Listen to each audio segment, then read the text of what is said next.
Francisco, I feel like the market today, let's talk about oil, is faced with two things. And one, very, very, very strong imports into China on the copper side, on the oil side, and the iron ore side. And then the flip side, continued potential shutdowns here in the U.S., and then potentially weaker gasoline demand and refinery utilization. How do you understand these two different narratives? Well, look, Alex, I think one of the biggest scars we're going to have from COVID-19, it seems, is that the gap between the U.S. and the Chinese economies in terms of GDP size is going to close at a faster rate, which is a major geopolitical shift, but also has huge implications for the commodity markets. Now, China, to be fair, is doing a lot better than the majority of emerging markets in terms of controlling the virus. So if you look at other emerging markets like Brazil or Chile or Peru, they're not doing nearly as well as China. In fact, they're doing pretty poorly. Mexico as well in terms of controlling the outbreak. So we are having essentially, as a result, disruptions on the mining side, which are supporting some of the industrial commodities. And then in China, we just see the economy doing pretty well. So consumption is up, and as a result, we're seeing a big run up in the kind of industrial commodity front. Oil is a bit of a different story, to your point. It's slightly different story. So let's focus on oil for just a sec before we get to things like copper and iron ore. For oil, it's confusing and it's conflicting. And then you also have an OPEC meeting tomorrow where they actually have to decide whether or not they're going to roll back the production cuts and increase the amount of oil in the market. How do they do that? Well, look, at the end of the day, OPEC has been very clear, and I think particularly Russia's position has been very clear. They don't want to lose market share to U.S. shale permanently. So they're not going to be holding back production forever. Demand is coming back, and I realize some of the comments that you just made, like California is rolling back some of the reopening measures.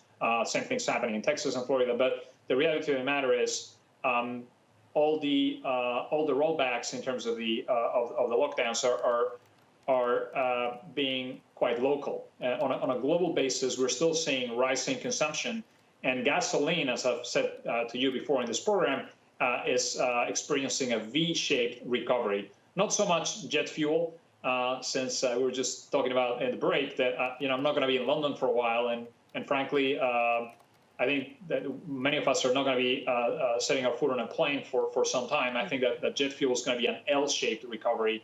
But on aggregate, the majority of demand for oil comes from road transportation. And also remember, demand for plastics is very, very strong. So that's supporting the petrochemical industry. That's supporting demand for ethane, butane, naphthas. So there's also other oils that are seeing strong demand here. So I think OPEC is counting on that recovery and is counting on maybe localized lockdowns as opposed to global. I think what happened in Beijing in the last month is a good example of what we may see on a global basis.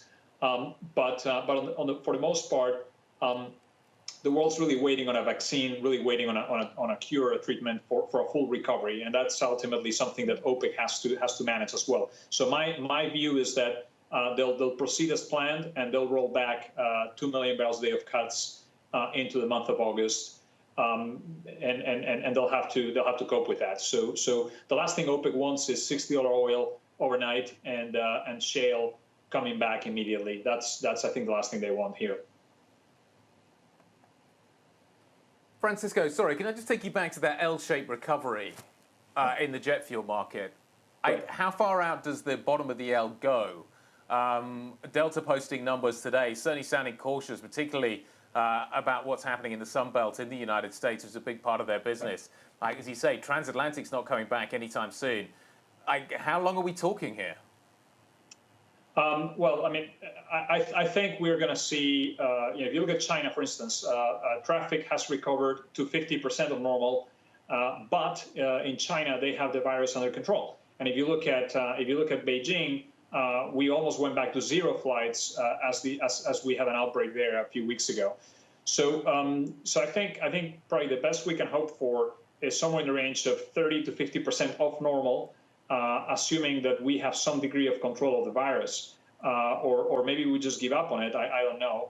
But I think ultimately, in my opinion, is that the virus is driven both by the lockdowns, but also importantly by human behavior, by fear. So if the death rate goes up, it's not just the government is going to instruct lockdowns, it's that people are not going to go anywhere, right? Because you're going to be afraid that something can happen to you, and fear is a big factor of human behavior. And I think the southern belt of the U.S. didn't quite feel that fear until recently, and they're going to feel it now because, as we've learned in New York City, it's a pretty scary thing. So that I think probably prevents the L.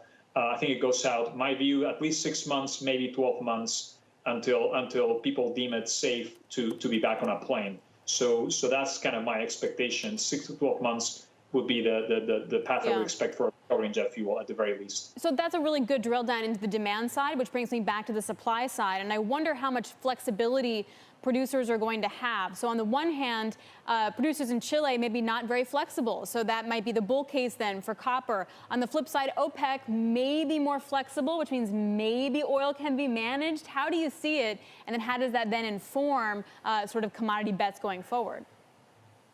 So our view is essentially quite clear. We think prices are going to be range bound at these levels over the course of the next few months. Maybe there's a buying opportunity if OPEC brings back more supply, if compliance dips a little bit, and kind of use that as a buying opportunity to position, because eventually at some point next year, once demand recovers from kind of the average level of 90 million barrels a day this year compared to 100 last year, we go back to 98 million barrels a day next year. I think at that level, then you're going to need some shale supply to come back. And for that to happen, you're going to need prices meaningfully higher. The shale industry in the U.S. has taken a huge hit. And the only way to see a recovery in production here, which I think you will need eventually because of the global capex destruction we've seen in the energy sector, is through higher prices. So we do think prices in the second half of next year will hit $60 a barrel for Brent. So we do think that eventually we'll see higher spot prices. On average, we think Brent will be around 50 next year, but that will not materialize until we are heading into the fourth quarter, and there is some clarity in terms of the demand recovery in my view. So it will take a little bit of time from here on to see stronger price action.